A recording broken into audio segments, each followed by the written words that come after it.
So Christmas is coming, and so let's. Would you say that the traditional things are either turkey or ham?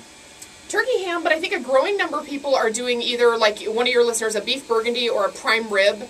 A lot of people are incorporating a beef dish, and a lot of people have a different dish on Christmas Eve dinner, and then Christmas Day they do something different too. So you have like two big big. Which is what one of our fans, Beth Hammock, asked the question. You know, she's serving beef burgundy for her Christmas Eve dinner and turkey for her Christmas Day dinner. Oh.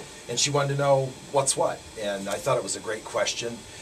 She also asked about her familiarity with Burgundy is cheap jug wine that we have here in the United States, and she wanted to know, you know, what is there a better choice with that? Well, really, you know, wines are from areas. The foods that they produce in those areas, the wines go with them. That's almost always a great way to pair. Well, in Burgundy, it's Pinot Noir. Okay. So I'm recommending a great Pinot Noir for her Christmas Eve beef burgundy dish. Weren't you waiting for Mike to just hammer this wine? She said, "Is there a good Burgundy?" And for Mike to say, "Absolutely not." No.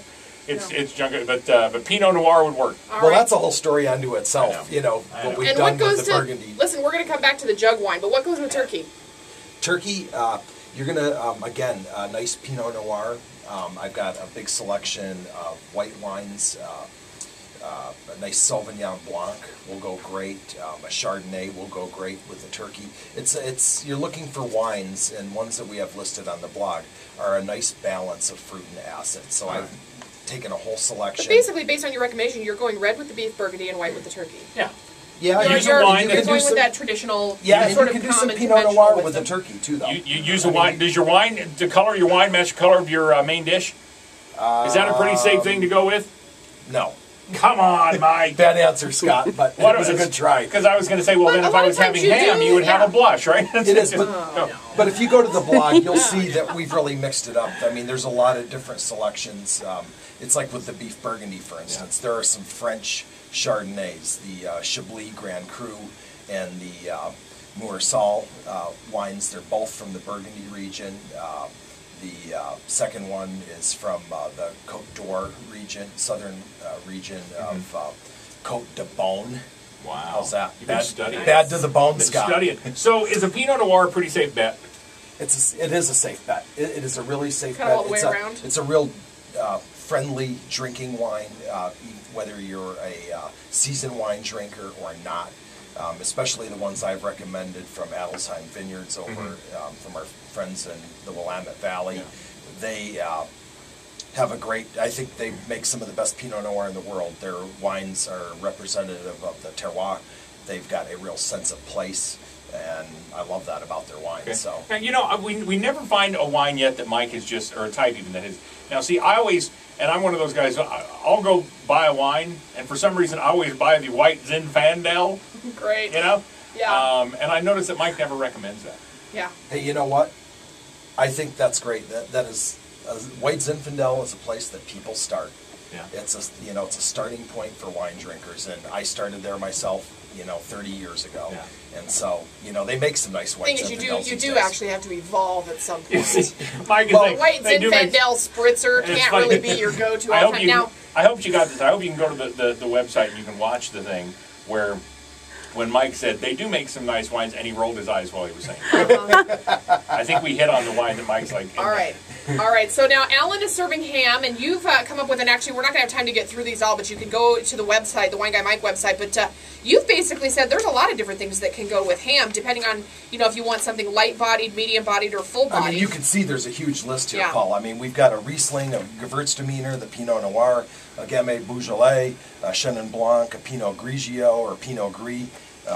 A Viognier is a great choice. So for a medium-bodied wine, we can go with a Sangiovese, Shiraz, or a Shiraz, a Merlot, a great Chardonnay. So ham is a really wine-friendly food. Sure, about everything goes with ham. You never said a nice white Zinfandel. Well, that's only if you're using an apricot glaze. So on mulled wines, I wanted to ask you this, and we'll probably end on this today, is what are your thoughts on using jug wine for mulling? Because friends of mine have said they don't like to mull a high quality, expensive bottle of wine. They'd rather just enjoy that straight. But a lot of people do for mulling wines, they do go with a less expensive or a jug wine. You know, it just depends.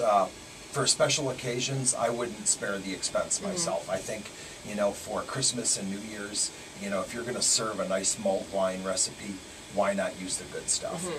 And I've given 4 different selections for red wines to use: a Cabernet Sauvignon, a Malbec, a Sangiovese, or a Cabernet Franc. And they all have different qualities or nuances, if you will, that will make that choice right for the person making the recipe based on what type of things they like in a red wine. And I honestly, I would use, I mean, you can find inexpensive versions of these wines that are much better than a jug level wine. Sure. So I would recommend for the holidays stepping it up a couple notches. However, if you want to go for quantity over quality, the jug wine will do you nice every time. Well, there's a couple of good recipes too. If you go to the website, brown sugar mulled wine recipe and a mulled cider with wine recipe. So if you have never had mulled wine and would like to maybe try one for the holidays, they can set you up with that too. All right. And Mike, if somebody's new to our show, where can they find you online? Go to our Facebook fan page, WineGuyMike, no spaces, all one word. And please feel free to ask questions all week long. I'm getting a ton of questions now, and it's great, and I'm happy to answer every one of them. And congratulations to Beth and Alan. They asked our questions this morning, and they won certificates to go into Grizzly Liquor for Beth, and Alan's got him a certificate to go to Chow Mambo. Mike, have a great holiday. Happy holidays to you guys. It's been a great year, and I want to thank all of our fans and wish them all a Merry Christmas. It's a great Wine Wednesday here with Scott and Paula, always. Good deal, Mike. Have a great Christmas, and we'll see you and talk next week about New Year's. Yeah. What's going to happen. I got some good stuff for next week. All right. All right. It's Wine Guy Mike on the Scott and Paula Show, brought to you by Chow Mambo and our friends at Grizzly Liquor.